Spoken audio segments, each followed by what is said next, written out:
the best thing anybody can do for themselves is to take a chance and try something. Because even if you fail, you showed up for yourself. And that's like such a positive thing.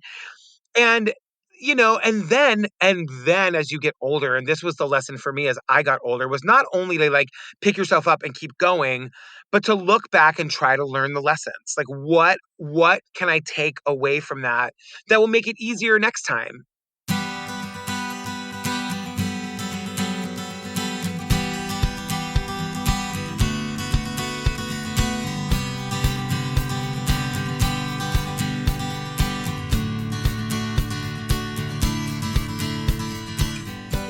Welcome to Parent Footprint with Dr. Dan. I'm Dr. Dan. This show is about making the world a more loving, accepting, and compassionate place, one parent, one person, and one child at a time. The key to raising healthy and engaged kids is for parents to seek the same in their own lives while striving to be the best versions of themselves each day. No matter who you are or where you came from, with increased awareness, you can be purposeful about leaving a healthy footprint for your children, your family, and all those you care about while living your own life to the fullest. Today's show is Failure is Not an Option. Alternative Parenting Paths with our guest, Patrick Hinds. Patrick is the author of Failure is Not an Option, How the Chubby Gay Son of a Jesus-Obsessed Lesbian Found Love, Family, and Podcast Success, and a bunch of other stuff. He is also co-creator and host of True Crime Obsessed, one of the most popular true crime podcasts in the world with over 200 million downloads and counting. TCO has been featured in the New York Times, Vogue, Newsweek, and Vulture. It tours live shows internationally, and in April 2022 became the first podcast to play live on Broadway. Building on the success of TCO, in 2020, Patrick launched the Obsessed Network with his husband, Steve Tipton. And also in 2022, the network launched Obsessed Fest, a terribly fun annual convention of podcast enthusiasts and creators. Patrick, welcome to the show. Thank you so much. I didn't realize I did so many things. Look at me. You do even more than that. There was way more that I had to get in there. All of the other podcasts that you have co-created. Yes. So many. And I just have to say, in reading your book, which is freaking hilarious, I was laughing out loud. And I just have to say, I feel like you are living so authentically. You are okay. I remember thinking in college, as I was having some struggles, just thinking, I just want to find a job where I get paid to be myself. And I'm dude, I feel like you are getting paid, and it's not all about the money, but you know what I'm saying? You're getting to be yourself. Yep. Thanks for saying that. As a podcaster, that was a kind of a gamble. Like when I started making podcasts back in 2013, 2014, and I know what I sound like. I know what I look like. I know what my screechy laugh is like. I kind of didn't know if there would be a place for me in the world of podcasting, which was this world that I had stumbled upon, that I really loved, that I really wanted to be a part of. I really wanted to find my way into. And I don't know. I was like, there's just no point in doing this if I'm not going to just be exactly who I am. Mm-hmm. And thank goodness, people seem to like it and relate to it. I would say so. Yes. Crushing it. You guys are crushing it. So I want to back up with this theme of authenticity because in your book, it's a memoir. You really talk about the story of your life. And there's so many poignant moments where I felt part of the theme throughout is, besides, of course, which we'll talk about, don't give up and fail, is you just being unabashedly yourself. And when you found out maybe at times you weren't being, and you were doing what we all do, is try to fit in or pose, you're like, screw that. That's not me. I'm going to be me. And so tell folks about the Red Jacket Inn and the elbow grease story, because I feel like that sets the tone for your tenacity and resilience and being yourself in a micro world that would not necessarily accept you, but did. Yeah. It's so interesting because my older sister's boyfriend at the time was this guy named Joey. And, I was, I think, 14 years old. I'm now 45. Joey reached out to me on Facebook last week because he found the book and saw that he was Oh, in it. He wow. couldn't believe it. It was so wild.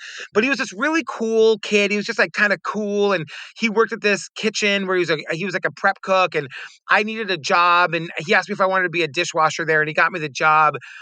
And, restaurant kitchens are really intimidating places, and they can be very macho. And I've worked in many at this point. They all have been very macho. It's almost all men. It's almost all straight men. You'll get like the ladies and the gay waiters and all that in the sort of the front of the house that'll come and go as like bit parts. But if you're in the kitchen all day, you're around like a bunch of like dudes, Yeah.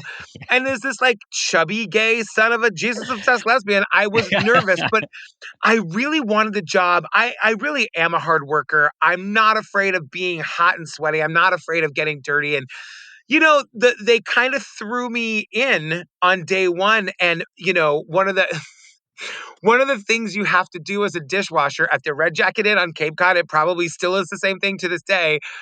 You have to clean the poaching pan. What is the poaching pan, you ask? During the breakfast service, there's one it's a pan that's kind of a cross between a pot and a pan, and they fill it with water and they boil the water and they poach eggs in it all morning for whatever entree needs poached eggs. And it runs for the 5 hours of the breakfast service, and by the end of it, it's just like a charred black bottom. And so, as sort of like an initiation test, they gave me the poaching pan and just said, like, go to it. And I was like, okay. And you start to scrub and nothing comes off, and you start to No. scrub and nothing comes off. And I really thought that I misheard them, that like this pan had a black bottom, and that it was clean now. And I asked them, and the guy who was training me, this guy, oh God, what did I call him in the book? I can't remember the name I gave him, but he was this very cute guy that he was like older than me. And he was like, "Oh, you just gotta, it's you can clean it. You just need to use elbow grease." And I was like, "Oh, of course. Yes. I knew Yes. there was some like magic cleaning solution that you hadn't told me about, or I didn't. Where exactly do we keep the elbow grease?" And this guy looked at me. He thought I was joking, and he's like, you you you're looking for the elbow grease?" I said, "Yeah." He's like, "Oh, I don't remember." So he sent me to the head chef in the kitchen, to ask him where the elbow grease was. He was now in on the joke, and he's like, "Oh, I don't know. Ask those guys over there. They're all in on it." So they send me on this wild goose chase For the elbow grease. looking for the elbow grease. And I'm pulling things out of cabinets, and I'm thinking, I'm gonna make myself so valuable. I'm gonna find this cleaning agent that they're gonna be so glad that they sent me on this search. And I'm looking and looking, and I can't figure out what they're laughing at. And probably 25, 30 minutes in, one of the waitresses walks up behind me and she just whispers, she goes, "They're messing with you. It's an expression." And I say in the book, like, I don't know. I can't explain why I'd never heard the expression elbow grease, but I really hadn't. And I realized in that moment, like, oh my God, this is like a big joke. They're all laughing at me. And I realized I kind of had two options. I could either be humiliated and Hmm. start to cry and storm out, which was my instinct, or I could recognize that, like, this is actually really funny. Like, Yeah. how dumb am I to not know what elbow grease is?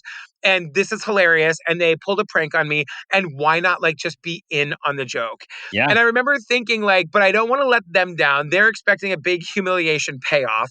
So I pretended to be like really dejected, and I walked back over to the sink and I just grabbed a scrubber and I turned the water and I scrubbed and scrubbed and scrubbed. And I cleaned it, much to everybody's surprise. And that was sort of, I survived my initiation.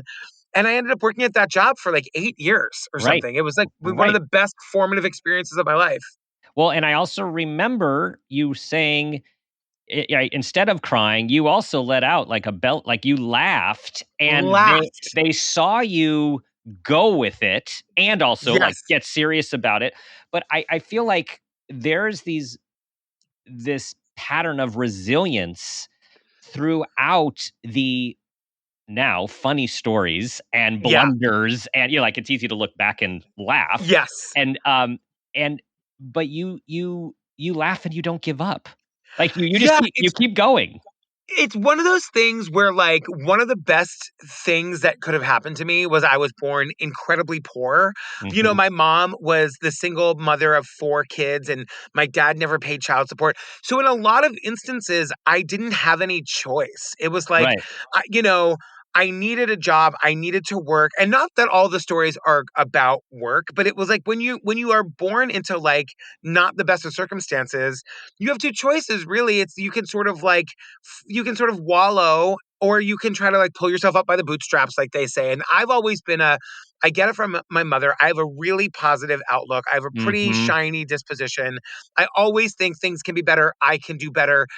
And so it's always just kind of like it doesn't always feel like it in the moment. There are certainly moments in the book that are hilarious because they're humiliating. Yeah. And, like, this was an example of, like, in the moment, I was like, all right, I got this. This is really funny. I want this job. I'm going to be in on the joke. And there are other times when you just feel like it's the end of the world, and Right.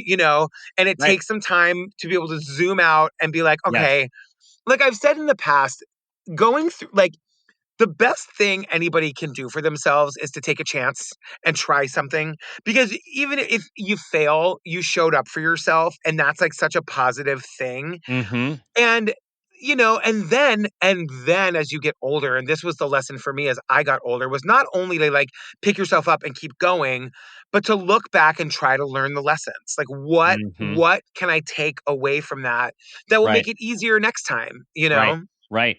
Right. Like you don't know anything about being an executive assistant whatsoever. Nothing. Ex No, and I Nothing. knew that I would be terrible at it. Yeah, yeah, and you just like, leaned in. You, like, lean in. I love it. Yeah, Okay, not to go on that story at this point.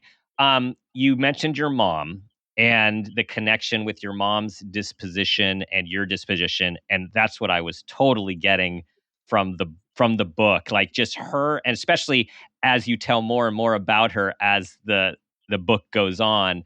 yeah, And so I mean, what an amazing woman who, like, leans into life. And so she comes out to you and your siblings when you guys are teenagers.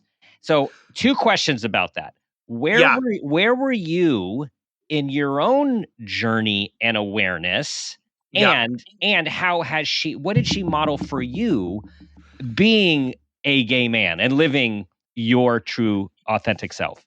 That's such a good question. I don't remember exactly how old I was. I wanna say my sister was, like, in 8th grade, so I would have been, like, in 4th grade, so I wasn't Okay, even a you were teenager young. yet. Yeah, I okay. definitely wasn't, like, any kind of sexual being, but I Mhm. remember, I the thing about my mom came out in the early '90s, maybe even the late '80s, '89, '90, and my mom, and it, like, later as an adult, my mom had this great job that she loved. She worked at a place called Housing Assistance Corporation, where they helped find housing in the '90s for people with HIV and AIDS who were, like, legally discriminated against, and Mm, the unhoused population on Cape Cod, like, in general, there's, like, a major problem there. And she loved her job, and so I knew a lot of the people that she worked with for years and years. And when I was later as an adult, I remember my mom's friend Anne telling me that they worked together. And the first day on the job, my mom walked in, and my mom isn't, like, an aggressive, assertive person, but she walked in, and when she was being introduced to the office, my mother said, "And I'm a lesbian, and I'd like to know right now if that's going to be a problem for anybody." mhm, And, like, my mom was just, like, so out and so authentically herself. And my mom was more of, like, what you might, back in the day, have called, like, a lipstick lesbian. mm, She didn't necessarily look like what you think of when you stereotypically think of a lesbian. So mhm, she could have passed if she wanted to, and she didn't want to. She wanted to be out. She wanted to talk about it. She wanted people to meet her girlfriends. My mom, like, I mean, I detail it in the book. My mom was a pretty sexual person, and, like, didn't hide it from us as kids. And I think all of that had a very positive impact on me as a budding gay person, so that when I came out, I mean, I was so lucky to have a gay parent, because when I came out, it never occurred to me to be ashamed. It never mhm, occurred to me I mean, it occurred to me to want to hide it. And this is kind of like a funny thing, because My mother was the last person I ever really came out to because I could not handle the idea of the everyday pride parade, which I knew that it would be. I'm like, "Mom, we cannot have a pride parade every time I walk into the living room." Like, so like I didn't tell her because I was afraid of being over accepted, you Yes, know? yeah. Even though it A was like, terrible problem to have, by the way, I right? know, I Yes, know. It's like yes. such a point of privilege that Yeah, like I know. yeah, yeah. And I was like such a flamboyant, flaming homosexual teenager that like of course she knew, but she kindly waited until I announced it to her. But it was just I was so lucky to have that kind of visibility and and to be the kid of a parent who was unapologetically out. It was Mhm, so brave. It's so hard to remember how brave that was of her. mhm. And I was thinking to have to announce, um, "I'm a lesbian, let me know if you have a problem with that now." Yeah. Um, us living on the coasts with much Yeah. more progressive area, I'm like, "Wow, that fortunately seems like a long time ago." And then I also think, unfortunately, there are still parts of our country where I there's know. tons of discrimination and, Yeah, people are um still living in the shadows. People are still mhm, hiding, like and with all of these, bans on drag queens and trans people. I mean, it's like it was hard enough to live through like the Bush years of like the administration trying to amend the Constitution to make marriage a union between a man and a woman. And I was young then and like how much that made me feel un-American and like not part of like society. And now it's pockets. It's certainly not as mhm, broad as it was, but you're absolutely right. I've never known fear as a gay person, which is, I think, for a lot of gay people, mhm, a wild thing to hear. mhm. And I also find your word of privilege so interesting, and for all of us to think about all the different types of privilege. 'Cause so here, like, you're Yeah. born poor. Like, I mean, Yes. you had a poor socioeconomic upbringing, which really Yes. informed your mindset, which I think your resilient mindset, like, "Yeah, okay, I'll do that. I'll do that. Well, I Yep. gotta do that. I gotta put up with this." And at the same time, so that's not, economic privilege, but for you to be able to say, "Man, you were raised with privilege with your mom who was so Yeah. accepting." I know. It Yeah, really is like gay privilege. You know what I mean? yeah. It was when I went, it was, and in some ways it held me back a little bit because when I went to college, I went to Emerson College in Boston, Mhm. very liberal, drag queens in the dining hall. Like, but I was ready to like find my husband. I was ready to get my MRS, Yes, like yeah, I was yeah. ready. Mhm, And so many of my fellow gay classmates were just coming out. So mhm. like I was so advanced in my You had homosexuality. a doctorate by then. Yeah, You were already on your doctorate. Yes, yes. 100%. And it Yeah, was frustrating and it was hard to like have relationships and even some friendships because it was just like, I was just encountering people who were coming out for the first time. It was, yeah, mhm. Yeah, that's really important because when we think of all the privileges and we think of, of people who are hiding, they have financial privilege and yet they're hiding from being able yeah. to be who they are because of geography, religion, family values. And what do you say to those people who might be listening? I think the best thing that you can do if you're living in a situation like that is to find community in any way that you can. Mhm, To find the people that you can be your true self with. Even if not all the time. I mean, I say, and I mean it, stay safe, do what you need to do to be safe. But find your people. Even like if you can't find a person who loves and accepts you right within your area, if you live in a really rural area and there aren't a lot of people around, take to the internet, girl. Like get in Facebook groups, get in whatever it is and find mhm, community because that is you need it. You mhm. absolutely need community if you can't be your authentic self in your everyday life. Yeah, really important, really important.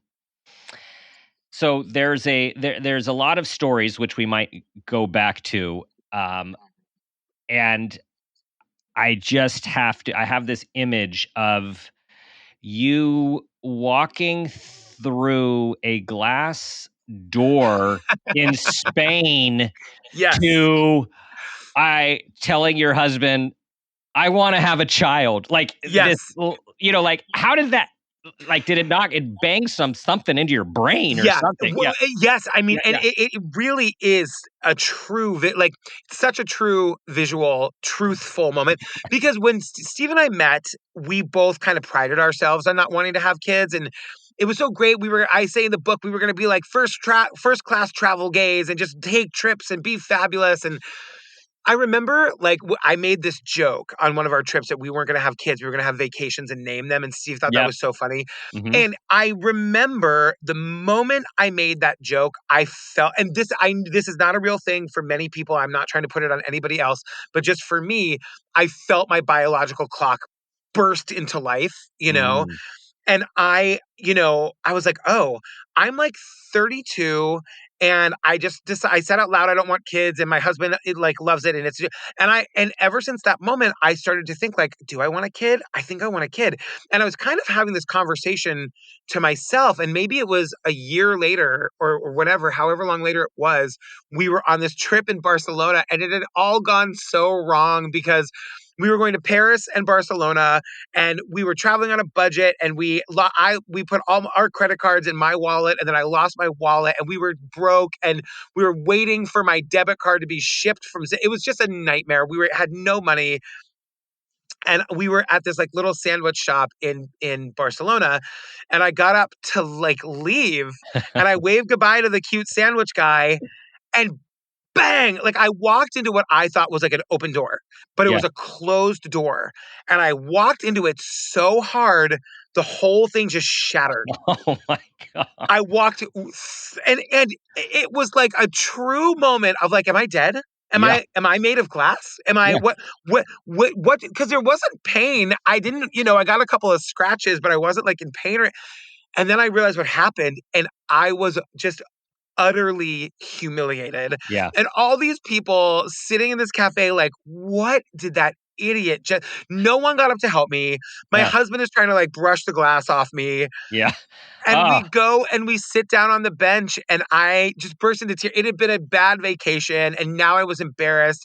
And also, I want a kid, and I just want to say it out loud. I just want a kid. And it was like Steve had been reading my mind, and he just said, "Me too." wow.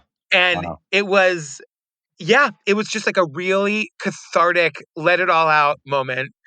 And A then it was like, l- a literal life shattering moment. exactly. I mean, that's exactly right. It's like the metaphor writes itself, which is so Hmm. wild.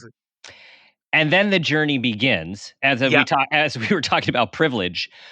Wow. Okay. The how difficult it is to adopt, or what's before. No, no. Before, how expensive it is to try to make children, right? To Yes. create children, Yes. and then all the barriers that go into adoption, and Yeah. would you say discrimination as Yes. Oh, well? for sure. Yes. Absolutely. Right. Absolutely. Yes, which Yeah. led you to with your very you well, I want to say unique. It's not unique, but it's not something that people are really aware of. Yes, because it doesn't really exist. It's so funny. Like, so what you're speaking of is the foster to adopt program, which isn't really a thing. It's so interesting because, yeah, Steve and I could not afford traditional adoption. We couldn't afford surrogacy. And I said in my original draft of the book, we didn't have the plumbing to make a kid for free. And my editor, who was a cis woman, was like, no, it's Mm, not free, even for those of us who can make them. And I was like, oh yeah, my God, you're right, yeah, learning every day. right. Um, and but we just we didn't want to save and save and save. We were 34 and we wanted a kid like as soon as possible. And in New York, we had been seeing all these signs for like foster care or foster to adopt, like all over the subway. And I was like, foster to adopt. Okay, my image of that was that there were babies in the foster care system that for whatever reason had either been abandoned by their parents or had been freed for adoption in another way and you're signing up to foster them into an adoptive situation. And we went to all the orientations and we were pretty quickly disabused of that idea. We were told from the beginning that the purpose of foster care is always to reunite kids with their birth parents or another family member, and that in some instances that isn't possible, in which case the foster parents can begin the adoption process. And we were like, Oh, it felt a little bit bait and switchy because like Yeah, on the posters, it's like couples holding babies and it says like foster to adopt. And right. you kind of like, there's no fine print. It's just like, call this number if you want to come in for an orientation. And so we were like, all right, but even still, even knowing that, we were kind of like, we'll just be honest in our process and say, we are looking for a baby and we're looking for a baby that has a high likelihood of being cleared for adoption because the process is kind of long. You have to go through like a 10-week training course and then you have to do all the home studies and you have to get licensed. And it takes a long time. And once you pick your agency that you're going to work with, you have a relationship with the people.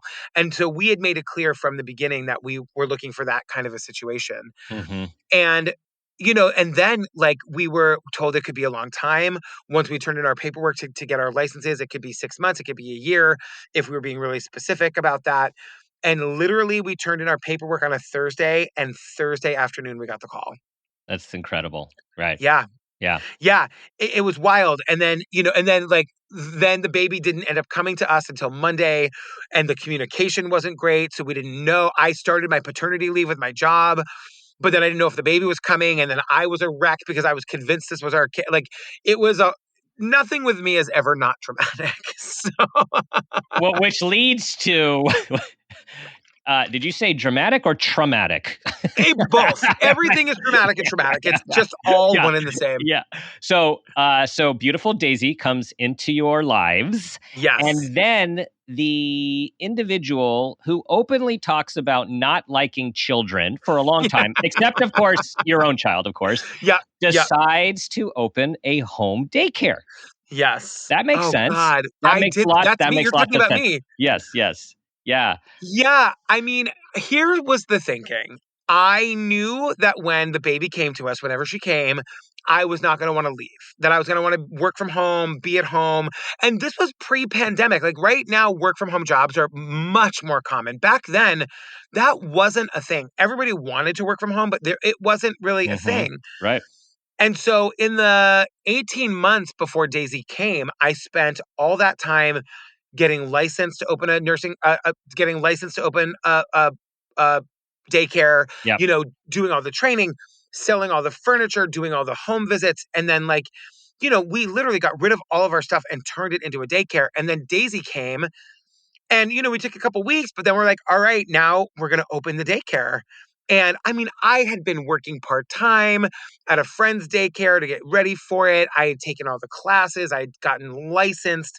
We had, like parties in our home to show off. I mean, we had done everything. All And in. then yeah, all in. Then the kids showed up on day one and it was mayhem. It was mayhem and chaos and me and Steve and screaming children and pooping babies and Yeah. like I don't know what we were expecting. Like of course that's what it was, but we were just somehow not prepared. Steve, of course, being the adult in the room, was much more prepared than I was. Right. But Right. this was like Steve wasn't even supposed to work at the daycare. He just like he had finished his math degree and just hadn't gotten a job yet, so he was just kind of Hmm. there. Yeah. And it was my show, and Yes. I was miserable. Yes. The audacity of those little humans I to know. pee, poop, scream, I and know. cry and be oppositional. Like what? And no matter how much you talk to them about it, nothing changes. Do you know what I No, mean? They no. don't take the note. So hard headed. So hard headed. I know. So you had a good 3-day run, Yep. and then fortunately, air quotes, the building shut you down.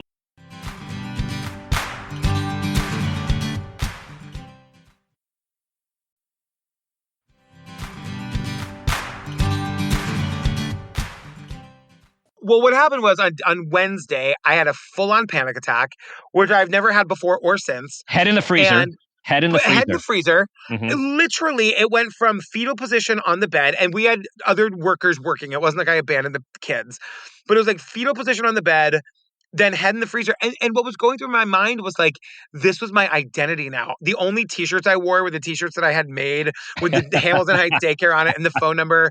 I was so proud. I told all my friends. I couldn't understand why everybody wasn't like quitting their jobs and opening home daycares. Like, you guys are a bunch of sucker idiots. Like, I got it figured out. Like, this is it. Hmm. And I was just kind of like having that mental crisis of like, I hate this. I can't do this. And what am I going to do with my life now? Like, I had worked hospitality jobs for 15 years before that. Am I going back to that? Could we even afford it? Steve didn't have a job yet. So that was, I but love that. at Yes. the, at the end of the day, it was just like, I was like, I hate this so much. I can't do it. And I made up a lie that the building was shutting us down for an insurance concern. And I wrote all the parents. And I remember on Wednesday being like, like, can we fight it? Sure.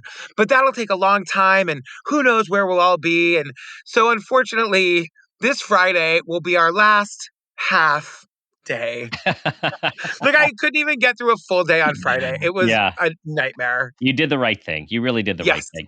Thank you. We're just about to get to where your life changes in a very big way. And before we Yes. go there, I actually want to go to this theme of authenticity and meeting your husband, Steve, because when you were putting yourself out there on social media and what sounds like contorting yourself into being someone you thought would be desirable, Yes. it was kind of a shit show. And Yes. then when your friend actually posted for you and you're like, I'm done. I'm not paying another subscription. Like, this is Yep. ridiculous. And it sounds like she actually posted who you authentically were, which Steve was attracted to. You know what? I've never thought about it exactly in those terms. And I think you're exactly right. Because I didn't read what she wrote. I was like, I don't care. Write whatever you want. And I'm not going to look at it because my subscription's going to expire in 2 days. So who cares? And I think you're absolutely right. Hmm. So again, people, the theme, be oneself. Try to seek Yes. that authenticity. Because what had happened was I had done a year of Match.com. That was like my gift to myself for my 28th Yep. birthday. And I wrote this profile that wasn't me at all, trying to talk like in the broiest terms. And I like to go hiking and give me a shout and like not me at all. Mm-hmm. And so when my friend rewrote it, and she probably was like, my friend's a doofus and he's kind of Yeah. funny and, he likes to eat. So I hope you do too. I'm sure that's what it was. And that bagged Yeah. me a man in minutes. Yes. Yes. And a very fine, supportive man. It sounds like, I mean, such Yes. a supportive, collaborative relationship, which led to this idea of like, okay, now what the hell are we going to, like, what are we going to do Yeah. now? Right. He was finishing Yes. school when he went back to school, he's finishing Yep. school. He has the business mind. You, of Yep. course, the theater kid, Yep. the full theater kid Yeah. is in there, right? Is in Yep. there, and all of a sudden, a podcast. You have this idea. You have Yeah. actually, not only an idea, but you have this thing that you like to do on the side. Yeah. Yeah, it's so funny. I had discovered listening to podcasts in like 2008, 2009, and there was this theater podcast that this man was making, and he was interviewing big Broadway stars. It was kind of dry, but I was obsessed with it. And then he stopped making it, and I was like, well, clearly someone else is going to do that, and no one did. And that was when I was like, well, I guess I'll do it. I guess I will learn how to make a podcast, learn how to find Broadway stars, and you know asked them to let me interview them, and I did, and I turned it into a podcast called Theater People. And it was like the last thing I had time for was another hobby. But Right. of all the things in my life, all the jobs that I had, and that was when I was trying to like before Daisy came, and I'm trying to study to open a daycare. The podcast was the thing that I loved the most. I was naturally pretty good at it. I mean, it was a very steep learning curve, but I was pretty good at it. I wasn't making any money or getting paid for it, but I just loved it. And like whenever things were hard, I would kind of just like lean into that. Mm-hmm. And yeah, I mean, and that was sort of how the podcasting world started. And then, what happened was after the daycare closed, I went back and I really wanted to be an executive assistant, as you mentioned earlier, which I had no business doing because I don't know anything about the Microsofts, as I call them, Yeah. Excel and Word or whatever. And I talked my way into this job. And then after like a couple of months, they fired me because my daughter, after hours, fed a bunch of very important files to the shredder behind my back. And I was terrible at the job. And so, yes, when I was just in a blind panic of like, what am I going to do now? Steve just said to me, he's like, you need to try to be a podcast. He just believed in me, but he also knew Mm-hmm. I had all the like the daycare, the bartending, the executive assistant job. I was trying to be around peg in a square hole or whatever the Right. expression is. Like, I wasn't doing the thing I was meant to do. And he said, "You gotta make a go of this podcast thing. It's the only thing you love. We can afford for you to try it for 6 months or so and just put yourself." And he just knew that if I hit the ground running and put all my energy on something, that I would make it work. He believed in me more than I did. Mm, And, like, here mm. we are. I'm now, like, sitting in my fancy podcast studio. Yes, yes. Okay, yeah, I mean, amazing. We skipped several chapters, but it's Oh, like sorry. no, no, no, I mean, like, it is amazing from that idea. You started something out of, interest and passion Yeah. from your partner, and spouse saying, "Hey, go for it." Like, giving you that Yes. green light of support, not get out there Yep. and get another job but, like, go for it, that belief and that faith, and then you just kept one thing kept going into another, right? It just kept Yes. it started to flow. So instead of you being this guy that I feel like I was going to say like, well, put your head in the oven, but really like the freezer, like just like Yes. lean in, like the full Yes. catastrophe, as Zorba says, right? Like Yes. it feels like things just started to flow. My sister always said, when you're doing what you're meant to do, like, the door is just open, you know? Hmm. And, like, when things aren't working, then, like, the doors are slamming in your face, you know? And as soon as it was so funny, like, there was no blueprint for what I did. Like, I don't know how I do know how I sort of went from making a theater podcast for fun to then, like, running a company, like a theater, to then running a podcast network with 15 employees. Like, I could walk you through the steps, but it is kind of like I had to find my path, and it was like every door kept opening, you know? And Hmm. I'm a worker. I love working. I love working towards a goal. And I would go to bed at 8 o'clock every night. I'd get up at 4 in the morning, and I would just like, here's the list of things for today. Here's what we're gonna do to get to the next place. And I got lucky along the way. You know, my podcast partner, Jillian Pensavalle, who I make True Crime Obsessed with, we met because she made another theater podcast. And because my attitude is always, we people need to support each other. When I saw that she was a new podcast creator in the theater space, I reached out to her and just said, "I've been doing this for a long time. If you ever need any help, if I can ever help you, let me know." And she's like, "Let's have a drink." We met for a drink. One thing led to another, and we just became really good friends. And then when Steve sort of set me free and was like, "Go for podcasting," I kind of knew that true crime was where people were becoming, it was going from a hobby to like maybe a real job. Hmm. And she was really into true crime, and so was I, and our connection was so great. And I just thought, like, I think I could do it with this person. I don't know exactly what it is, but we gave it a shot, and here we are, 7 years later. You Yeah. know, and it's both of our full-time jobs, and we employ people, and we tour, and it's just it's been incredible.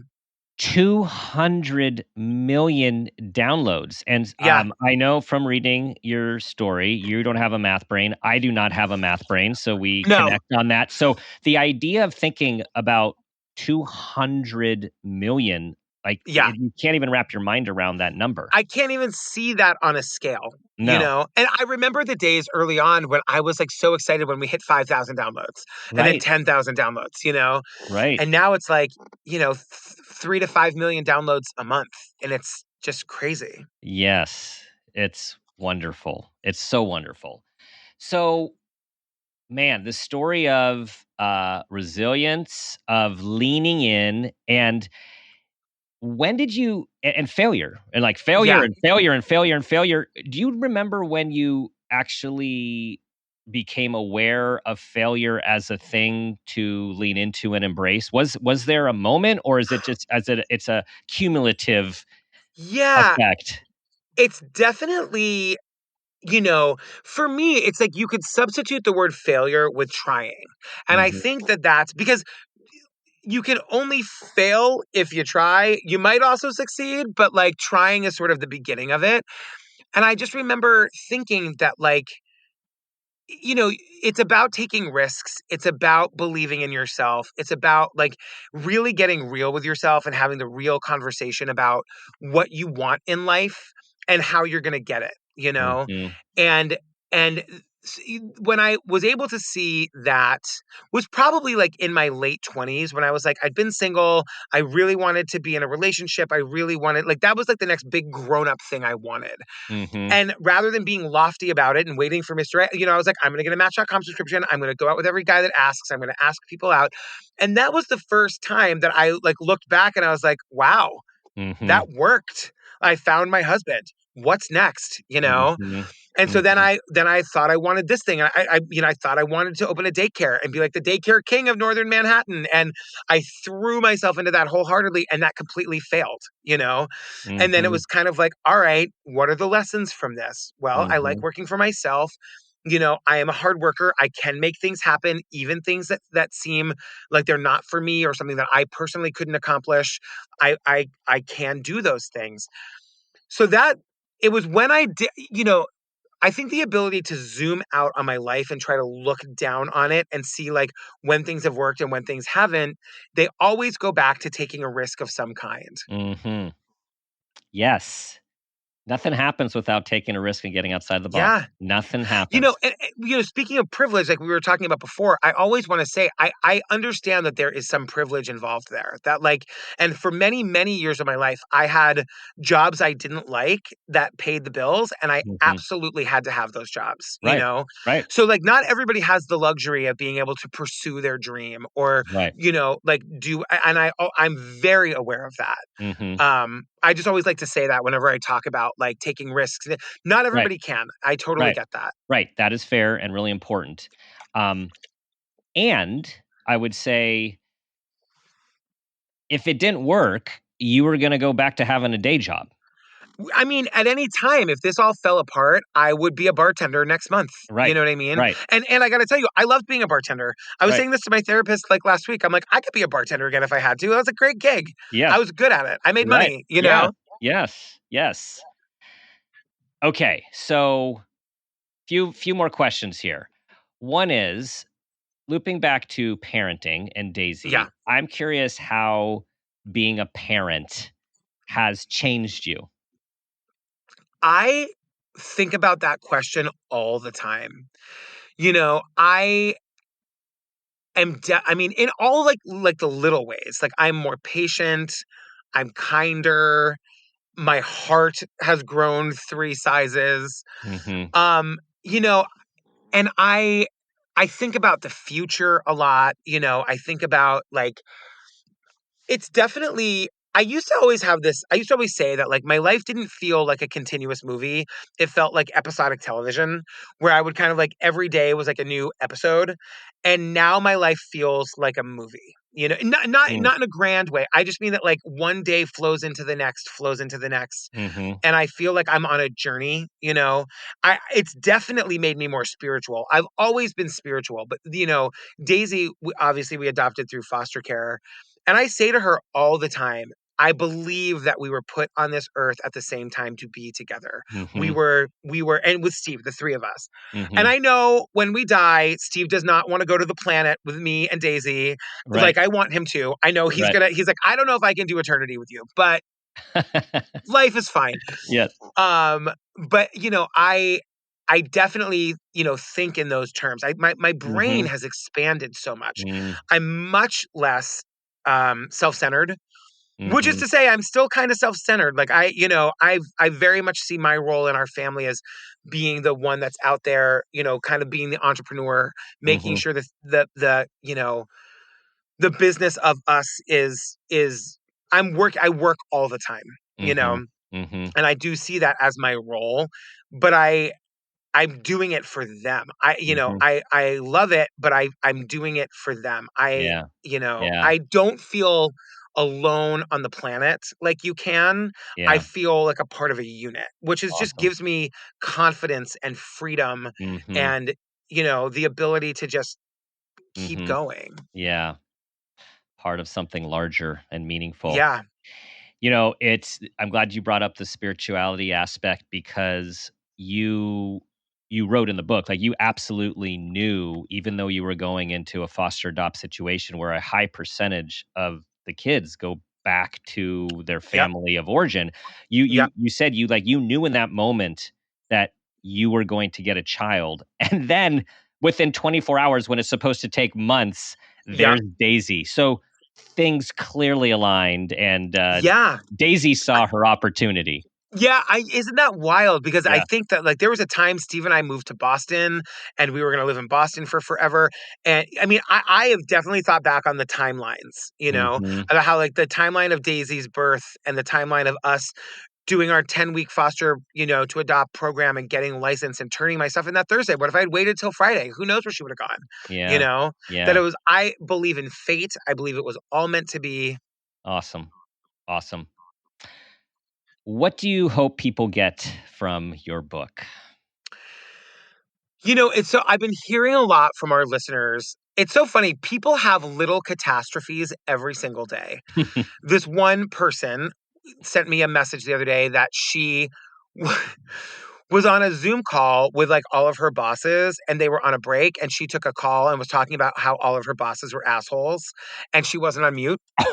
And she was just so mortified, and she was like, "A week ago, this would have destroyed me, but Mm, I'm just trying to think of it as just a failure that I'm gonna learn something from." I've nice. gotten a Nice. handful of those stories in the last couple of weeks Mm, that people are just I think people are taking my yeah. experience and saying like applying it to their lives the way I've done so many times with other people's books or Yes. other people's podcasts. Like Yes. if my stories make you laugh, that's all I want. But Hmm. if they make you laugh and they also give you a little like let you be a little bit easier on yourself Yeah. because I've learned to be a little bit easier on myself, Yeah. that would be the greatest gift.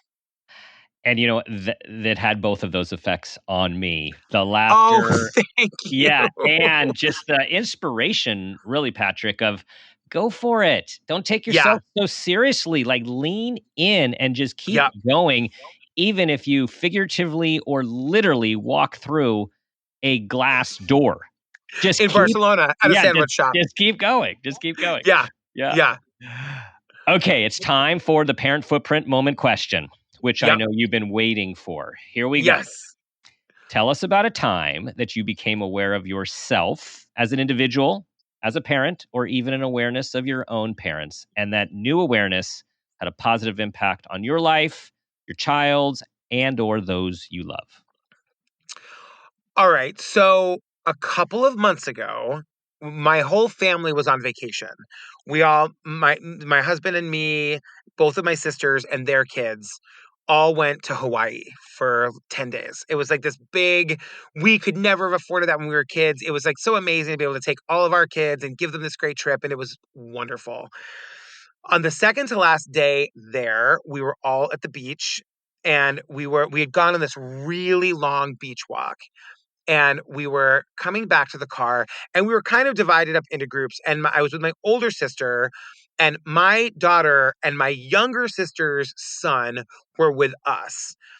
And so they were walking behind us. It was kind of a crowded beach and I remember I kept saying to both of them like be in front of us. You guys have to be in front of us so we can see you. And so they moved in front of us and we're all walking. It's a long line of my family, all just walking. And when we got to the part of the beach where we knew we had to turn to go to the parking lot, Daisy was gone. Oh. And my husband had been way in front and had gone to the car. And I turned and I saw my older sister, my younger sister, and both of their kids. And no Daisy, knowing that Steve was 5 minutes in front of us. So I immediately just started like shouting like, "Oh my god, oh my god, oh my god." And I'm looking down the beach and there's nothing. And so one of my nephews ran to the car because I'm like, she must be with Steve. I don't know how, but she must be with Steve. She wasn't. And he came back and he said no. And I grabbed my heart Mm, and fell onto the beach. So instantly I was surrounded hmm. by, and I'm just gonna say mothers. It Yes. like like 15 women. They all saw what was happening. They all jumped up, and it was they didn't ask any questions other than how old is she and what is she wearing. Mm.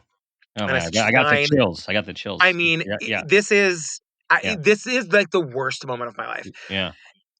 My one of my like my 15-year-old nephew took off running down the beach, and everyone's looking in the water. I didn't think she was in the water. This went on for about 45 seconds, which sounds like not a lot of time, but Mhm. especially because of what I do for a living, all I could think Yeah. about was if we don't find her in the next 15 minutes, I'm never seeing her again. Wow. And and literally I'm looking at all the people on the beach thinking you're all witnesses, all of you, like with your camera, like nobody can, and I'm screaming like we have to call the police. I had my hand over my heart. One of the mothers was like calling for a doctor because she thought I was having a heart attack. Mhm. Oh God, this Wow. is a hard story to tell. Yeah. Um, but and then we called down to my nephew, and he did she wasn't there. And so about 45 to 60 seconds later, he came running back and he had her. Wow. And she had just wandered down. Like she just hadn't stopped. And none of us had noticed that she had Mhm. just kept going. Mm. And it just for whatever reason, it took us that long to find her. So the point is, like that 45 seconds where I really thought she was gone. Mm. You know, it it it just made me realize how precious every moment is, you know? Mhm. Mm. And to think about, like the dumb things about like how often when we come home at the end of a long day, do we just let her go to the iPad and we go to the TV and that's how we finish out our night, you know? Mhm. I don't want to Mhm. do that anymore. I Yeah. want to play a game. I want to do one thing Mm. that like we spend time together. Like maybe like tomorrow night we'll read an extra book at bedtime and not try to rush through it or just be more patient with her. Or like we got her a dog. We don't like dogs. We've been resisting it for years, Yeah. but she doesn't have any brothers or sisters, and we were like, "She needs it. She wants it." We got her a dog, I think because of that moment. Mm. And, it was just a very sobering moment of really realizing how Yeah. precious time is. Whew. I know. Wow. I Wow. know. I haven't told that story in a minute. Wow.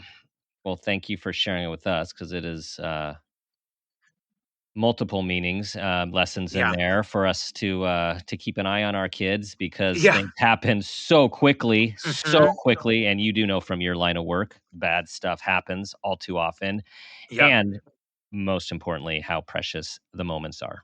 Yeah. We have to 100%. enjoy the moments. Well, thank you for sharing that terrifying and horrific experience, which fortunately has a really good ending and Yes. is going to enhance your life. Are these the answers to that question? Are they usually very uplifting? They're all over the place. No, Okay. they're all real. They're all just Yeah. like they're all totally real. So this goes right in that very Okay. real Good. category and a good message for all of us. Good, great Yeah. message for all of us. Patrick, this is so fun. I'm just so happy for you and your life and what's Ah, happening and thank feeling now you. that I am a witness of your life, having read about it. I just I feel like I know you and I'm happy for you and I'm proud of you. And Thank you. I was going to say, I have to say the name of your book where you could tell people to get it because just saying the whole title makes me Yeah. smile. You're right. It's so good. So Yes. Patrick, tell everyone where they can get Failure is not an option. How the chubby gay son of a Jesus-obsessed lesbian found love, family, and podcast success, and a whole bunch of other stuff. So you can get it anywhere you get your books, Amazon, Barnes and Noble. They have it in many bookstores. The one thing I will say, I have taken one of the chapters, chapter 2, which is all about my high school drama club drama and my like first love, and I've turned it into a show that I tour with. So if you want to come out and see me on the road, it's a really really really fun night. You can go to patrickfails.com, click on the See Patrick Live link. And you can get tickets to the show there. I'm doing a bunch of dates in December. I'm going to be in Phoenix, Toronto, and Pittsburgh, and then we're announcing a whole other leg of the tour pretty soon. And it's great. I did watch the video, and it is where you check out on your website, and it's Yes. just fun hearing your voice like say the words. Yeah. It's the whole experience. Um, Yes. Also, you just said Patrick fails, and I just had a ping. I'm going to share with you and anyone who's listening. Future children's books, Patrick Fails series, how to help kids Oh, lean into failure and take risks. That's a great idea. I just saw the animation, the illustration of little Patrick Yes. through life, failing to teach lessons and brush yourself off and keep on moving.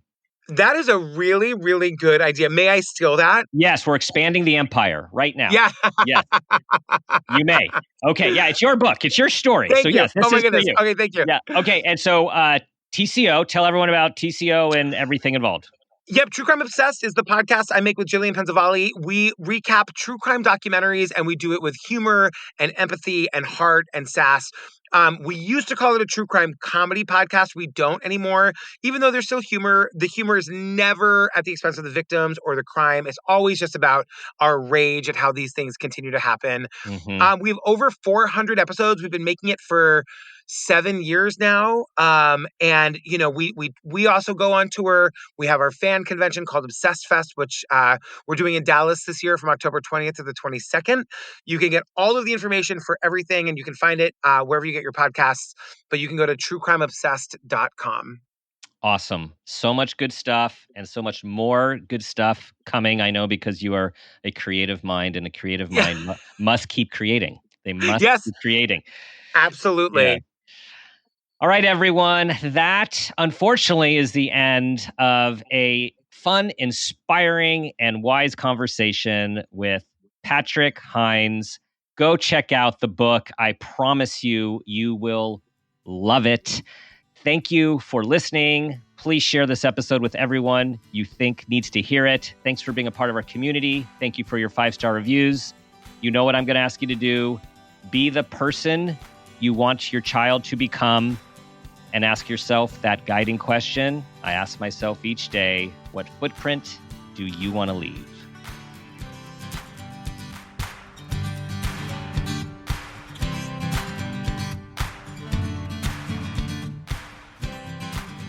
This has been a Peters and Rossi production. Parent Footprint with Dr. Dan is produced by Laura Rossi. Our engineer is Phil Rossi. Theme music is Strummerman, composed and performed by Pro Tunes. Artwork is by Garrett Ross. Follow us on Instagram and Facebook at Parent Footprint Podcast, and on Twitter at Dr. Dan Peters. For more information, go to exactlyrightmedia.com.